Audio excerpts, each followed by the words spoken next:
ทึกบ่ได้ขึ้นบกมาแล้วเบ็ดนะโอ้ตอนนี้นอนด้วยบ่ได้ร้อน โอ้นำหลายเลยพี่น้องตามซุปห้วยเขาเจ้าใส่มองพี่น้องเอ้ย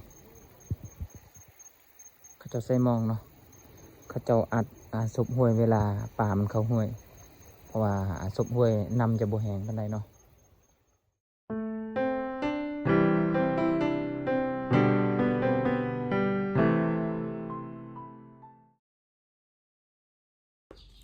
เอากลับทักทายสบายดีพ่อแม่พี่น้องเนาะมื้อนี้ก็อยู่กับเบาคอนชนบทคือเก่าพี่น้องมื้อนี้เบาคอนก็สิพาพ่อแม่พี่น้องไปใส่เบ็ดน้ำเสพี่น้องเนาะมากับตึงคือเก่าพี่น้องเพราะว่ามื้อนี้ฝนตกพี่น้องเนาะคืนนี้ก็ตกเนาะหมดคืนแต่เดี๋ยวนี้ก็ยังตกอยู่ยังหยาดอยู่เนาะมื้อนี้ก็เลยไปส่วนหมอตึงไปใส่เบ็ดเนาะให้ได้พูละโต2 โตก็พอพี่น้องเอ้ยปลาดเนาะบางทีเนาะพอได้แจวสู่ลูกเมียกินพี่น้องเนาะนี่แหละชีวิตพี่น้องเอ้ย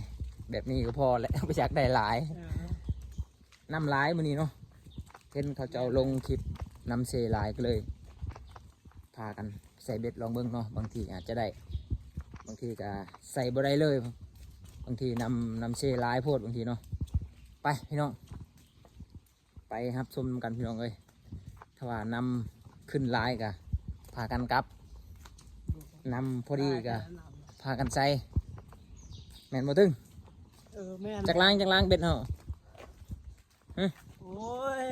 นี่แหละประมาณได้อยู่ลบคลิปลางประมาณ10 ล้างเนาะโอเคพี่น้องไปครับชมกันพี่น้องเอ้ยไปไก่จีฮอตเซ่เลยพี่น้องเนาะ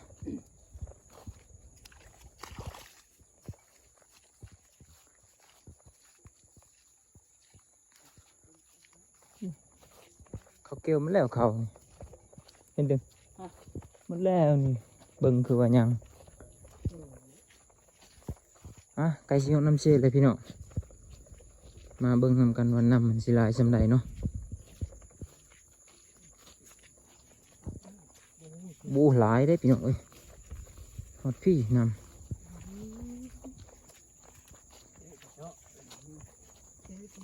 ใส่ได้อยู่บ่ตึงไม่ได้บ่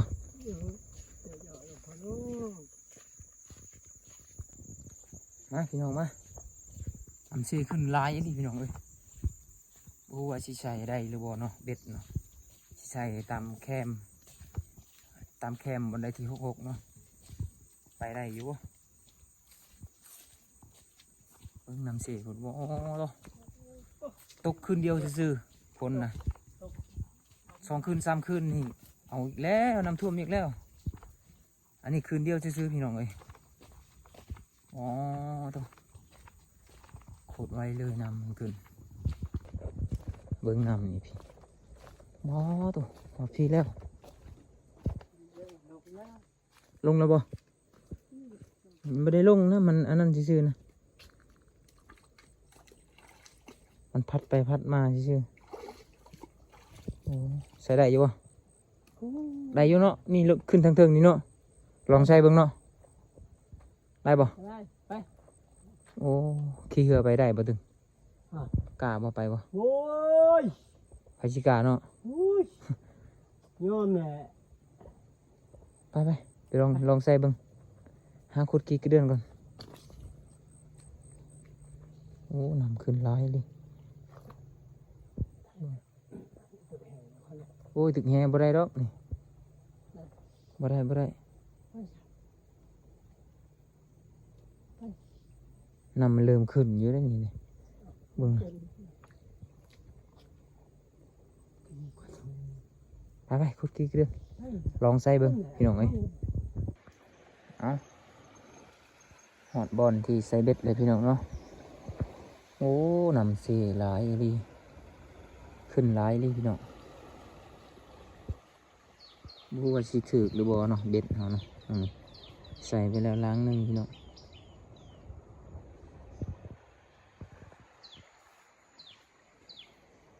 ยังอีกพี่น้องสิใส่บนนี้อีกหลังหนึ่งเนาะนี่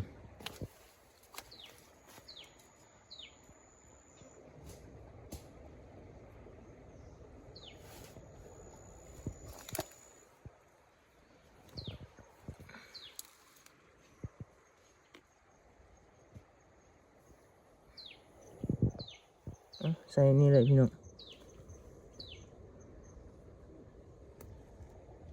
นี่หลังที่สองพี่น้องเนาะ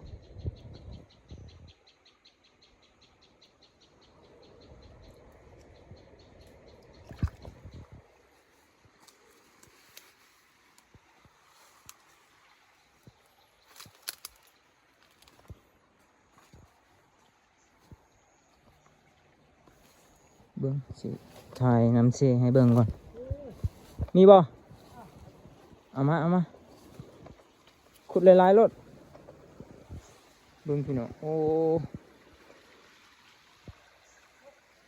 ได้ใส่กระตุกเลยโอ้ขึ้นหลายเลย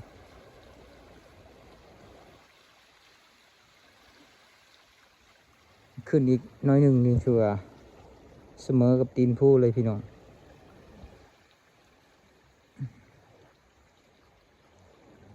เดี๋ยวนี้ก็ยังหยาดอยู่ฝนตกพี่น้องนี่ยังหยาดอยู่เนาะขนาดตกขึ้นเดียวซื่อๆพี่น้องเอ้ยนำยังขึ้นหลายเช่นนี้เนาะอ๋อตัวตาหยาดในลินนำนี่ถ้าว่ามันตกลายมือลายขึ้นนี่โอ้น้ำท่วมบิ๊กปีนี้นะไปใส่เบ็ดต่อพี่น้อง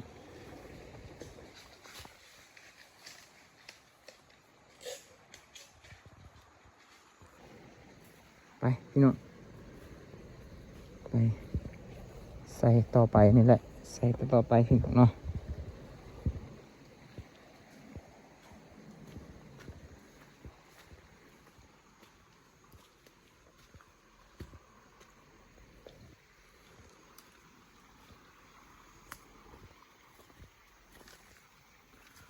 บ่ฮู้ว่ามันสิถึกให้หรือบ่เนาะนำขึ้นหลายอยู่นี่เนาะแกได้มาแล้วก็ต้องได้ใส่พี่น้องเนาะเอาใส่บนนี้แหละหลังนึง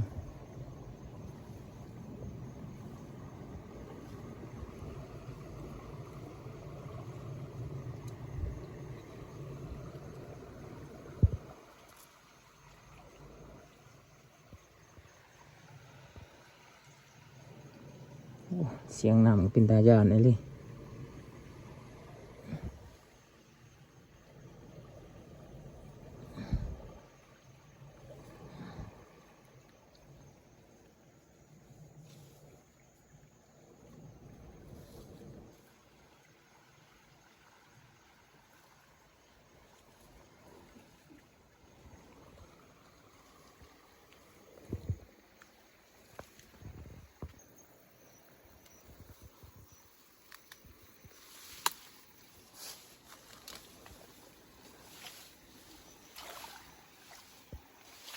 ใส่นี่แน่พี่น้อง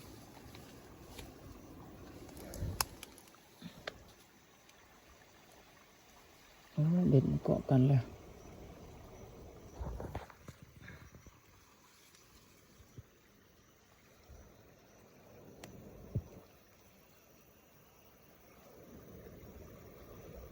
โอ้ย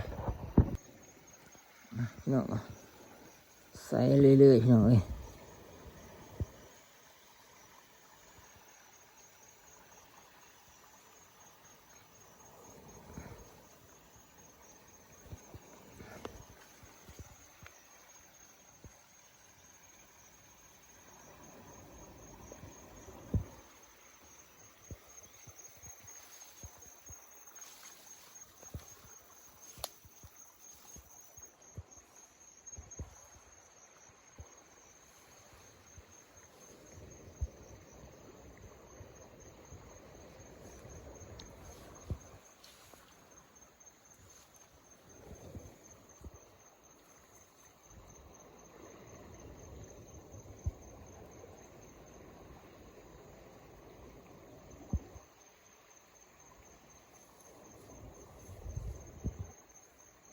ใส่นี่เลยพี่น้อง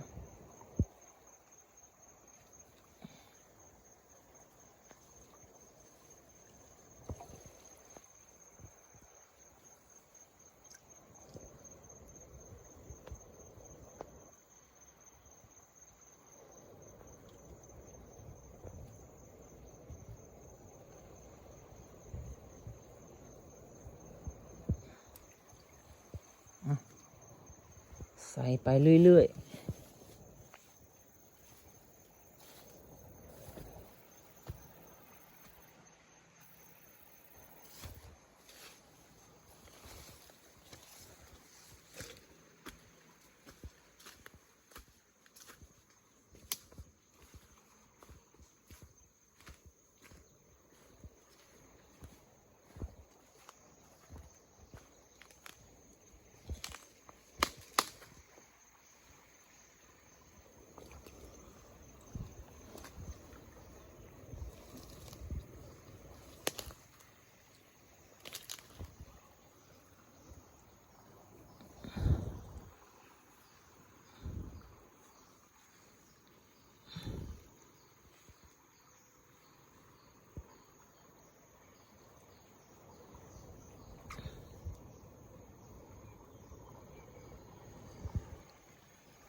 โอ้น้ำลายเลยพี่น้องตามซุปห้วยเขาเจ้าใส่มองพี่น้องเอ้ยเขาเจ้าใส่มองเนาะเขาเจ้าอัดซุปห้วยเวลาป่ามันเข้าห้วยเพราะว่าซุปห้วยนำจะบ่แห้งปานใดเนาะอันนี้ก็มีมองเนาะเขาใส่กระตุกแหวนเวลาป่ามันเข้ากระถึกปลามันมักเข้าห้วยเวลานำลายแบบนี้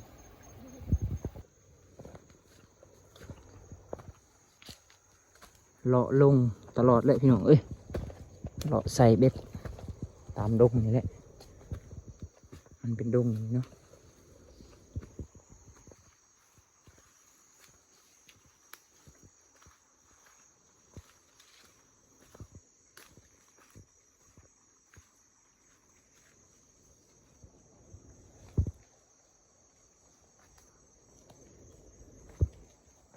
ใช้อยู่นี่แหละ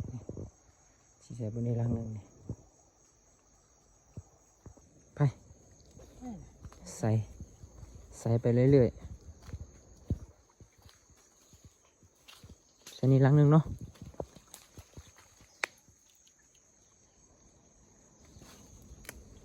จื้ออยู่วะเบ็ดบ่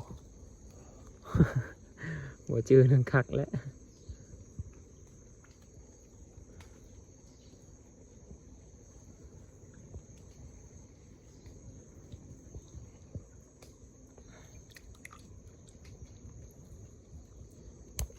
ยุงกระไรไอ้ที่ยุงกะ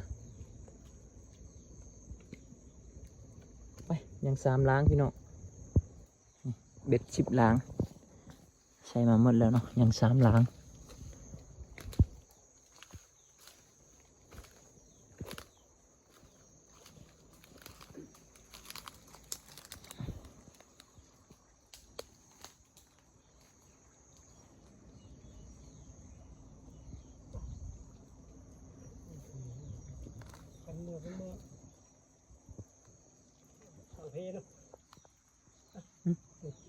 ขึ้นนี่เลย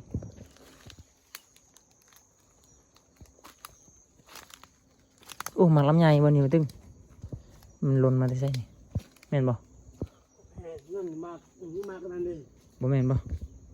ปักไทย มักไฟบ่ยัง2 ล้างใส่ให้มันหมดซะนี่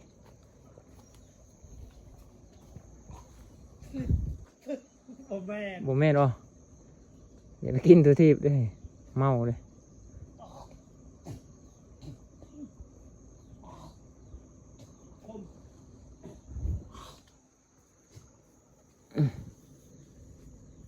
หมักไผ่ที่มันหู้มันได้ใช้ว่าหมักไผ่ มึงเล่าเหรอโอ้หาย กัดได้หรอ กูเอามาลำไยมึงเอามาไปเอาลังสุดท้ายเลยนี่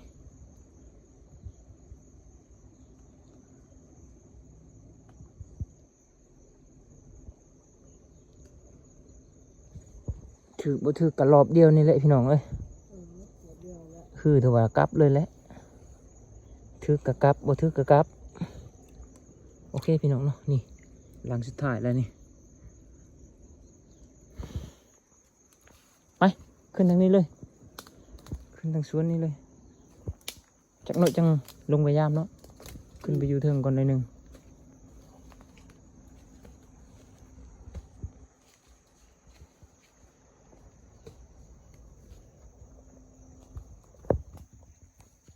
อ่ะเรียบร้อยพี่น้องเอ้ยใส่สำเร็จเนาะถ้าประมาณ20 นาที30 นาทีก็สิลงไปยามเลยเนาะเพราะว่ามันสิค่ำแล้วเดี๋ยวนี้ก็ประมาณ4 โมงนี่แหละค่ำกับบ่เห็นหุงนี่พี่น้องไฟสายก็บ่ได้เอามาซ้ำเนาะมีแต่ไฟสายโทรศัพท์เนาะบ่แจ้งบันไดพี่น้องเนาะโอเคจากหน่อยจังสิลงไปยามเบิ่งเนาะเอาพี่น้องเนาะตอนนี้ก็อยู่ประมาณ1 โมงแล้วพี่น้องเนาะก็เลยสิพากันไปยามเบ็ดเนาะตอนนี้ก็กำลังมืดพ้นอีกแล้วพี่น้องเบิ่งนี่ทางนี้ก็พ้นถ้าว่าตกอีกแมลงนี่ครับห้องว่านำขึ้นหลายกว่าเก่าแน่เนาะนี่สองสหายนี่มาลุ้นนำกันว่าสิได้จักโตป่าเนาะตอนนี้ก็ประมาณ5 โมงเลยพี่น้องเอ้ยสิค่ำแล้วเนาะสิพากันยามแล้วก็กลับบ้านได้บ่ได้ก็สิกลับพี่น้องเอ้ย โย คันว่า มืดเลย คันว่าได้ก็กลับมื้ออื่นก็มาใหม่เนาะคันว่าได้นะ บ่ได้ก็มื้ออื่นก็บ่มาเลย หลับเลย ลาบเลยพี่น้องเนาะไปพี่น้องไปยามเบ็ดนำกันมาพี่น้องมายามล้างทำอิฐก่อนเนาะโอ้นำลงแล้ว โอ้เบ็ดอยู่บกหมดแล้ว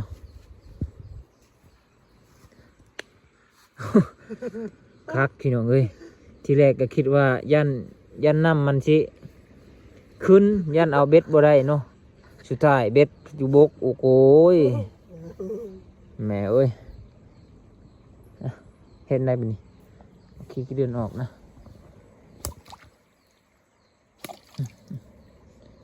อ่ะจับกล้องให้หน่อย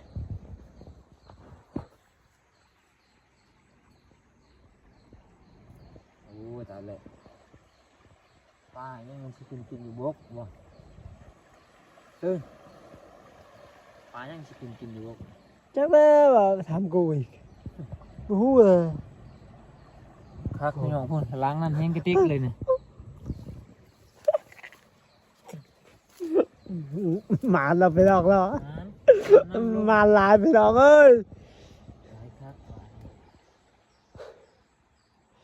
เอ้ย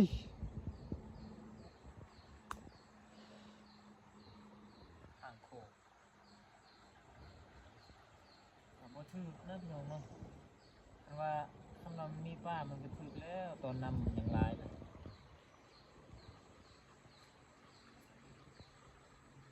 ไปรุ่นอีกว่าล้างต่อไปมันสิข้างโคกคือกันบ่ลงก็ลงลายดิลงไวอยู่เนาะ อืม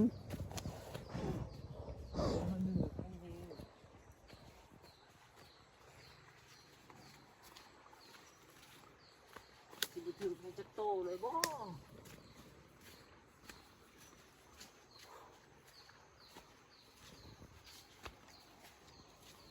จักแล้ว ไม่ใช่บ่วันนี้บ่มันเบิ่งคน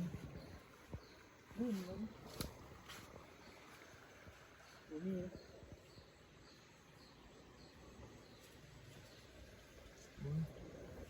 คุณละ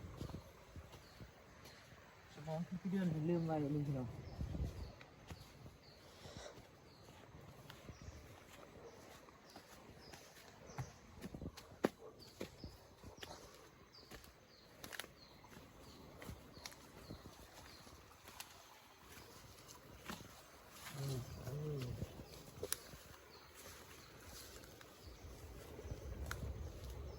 ถูกบ่ โอ้ยบ่ถูกนะ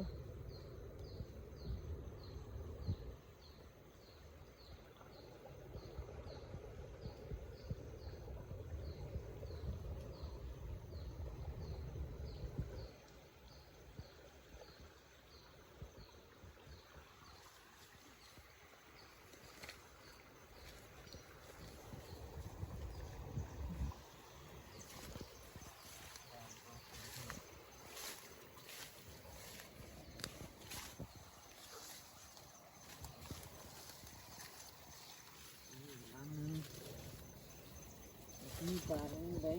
บกมาเลยเบ็ดกินบกมาแล้วเบ็ดพี่น้อง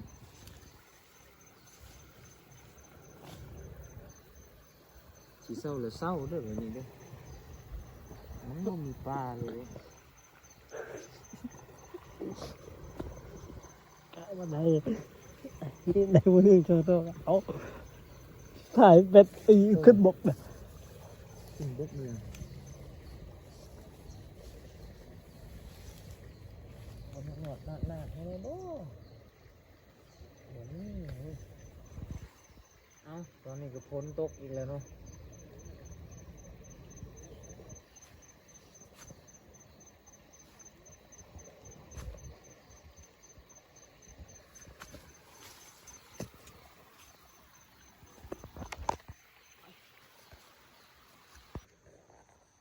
พี่น้อง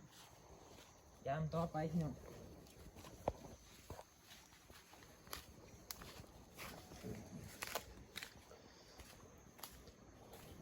ถึกบ่ ดึงอะไรขึ้นบกมาแล้วเบ็ดน่ะ โอ้ตอนนี้นอนด้วย บ่ได้ร้อน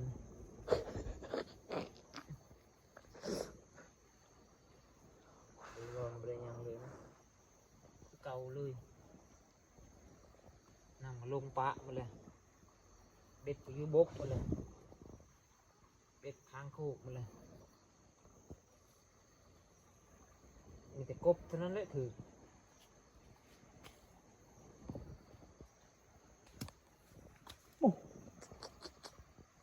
ลุงลุง ลงไรลิโอ้ลงไร ถึกบ่ ถืออะไรจังไรนะ นอนบ่ บ่ร้อนนะ โอ้ ชิบหายขี้เดือนมีแต่ตัวใหญ่ เนื้อฮักกันดิ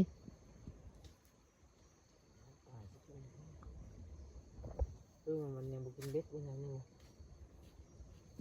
ไปเลยยังต่อไป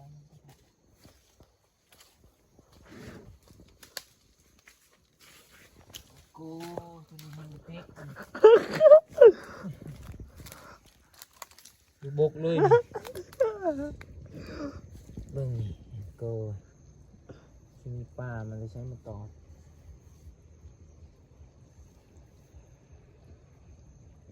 ไปสิกาตอดกาต้อม เบ็ดมันอยู่บกเลยพี่น้อง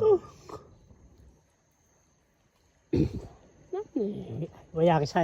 เพื่อไหวเนาะ โอ้ให้ชิงูเนาะ เอาเถ นี่ อะ ก็หัวใจเต้นตึกๆเลยยันนำขึ้นใส่เพื่อไว้พอดีนำมาให้เด็กบุเห็นเบ็ดเลยถ่ายนำลงโอ้ย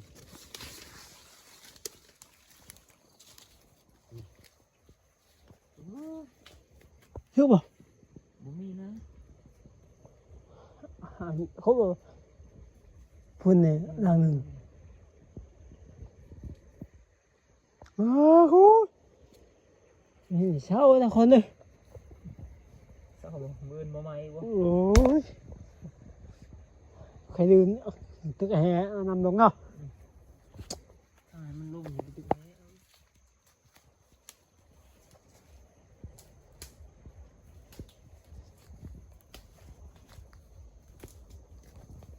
ทางนี้จะคลองอยู่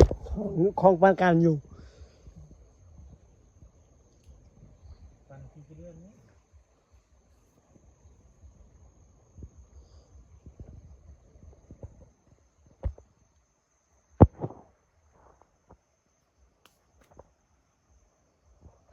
อ้ยจุ่มมันน่ะถ้าละ10 ตัว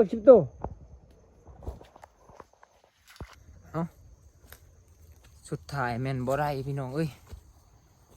แบบนี้ไผสิมาก็มาแล้วเด้อสิบ่มาอีกแล้วแบบนี้เนาะนำขึ้นแบบนี้ครับ